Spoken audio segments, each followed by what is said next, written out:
Semi-Annual Training December 2022. Week 1. Day 3. Morning Nourishment. Zechariah 14:3-4. Then Jehovah will go forth and fight against those nations, as when he fights in a day of battle. And his feet will stand in that day on the Mount of Olives, which is before Jerusalem on the east, and the Mount of Olives will be split at its middle toward the east and toward the west into a very great valley, so that half of the mountain will remove to the north and half of it to the south. At the end of this age, Christ will come to stand on the Mount of Olives and will fight with the nations that besiege Jerusalem. Then Christ as Jehovah will be king over all the earth in the millennium. The Christ unveiled in Zechariah, the pierced one with whom there is the open fountain, is the centrality and universality of God's economy.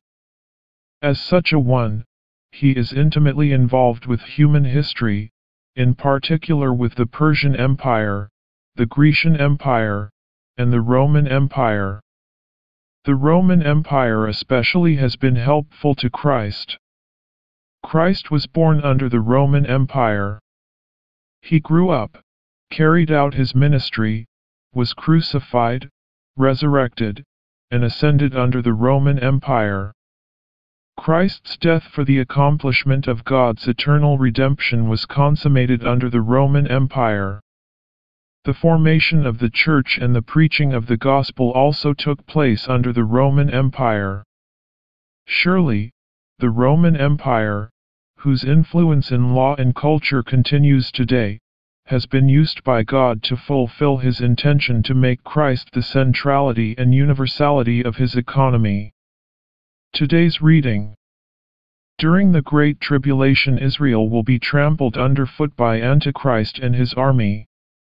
Furthermore, the principal calamities of the Great Tribulation will occur in that land. At the end, Antichrist will kill many of the Jews and will besiege them on the Mount of Olives. However, at the very moment of peril, Christ will come on the clouds of heaven with power and great glory, and all Israel will look upon the one whom they have pierced, and they will wail over him and repent. Then Christ will descend onto the Mount of Olives to save Israel.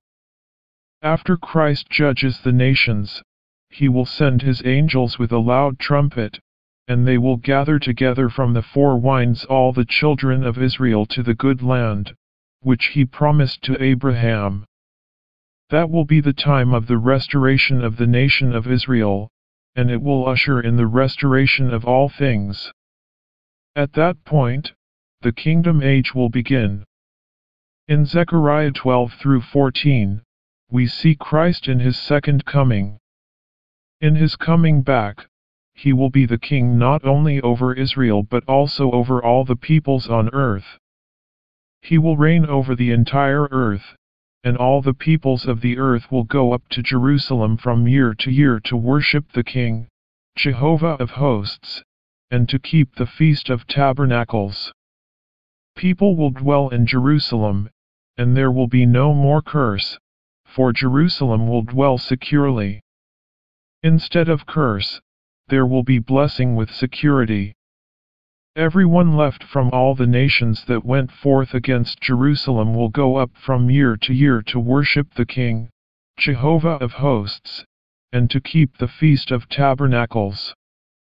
Whoever does not go up to Jerusalem to worship the King, Jehovah of hosts, upon them there will be no rain, but there will be the plague with which Jehovah strikes the nations.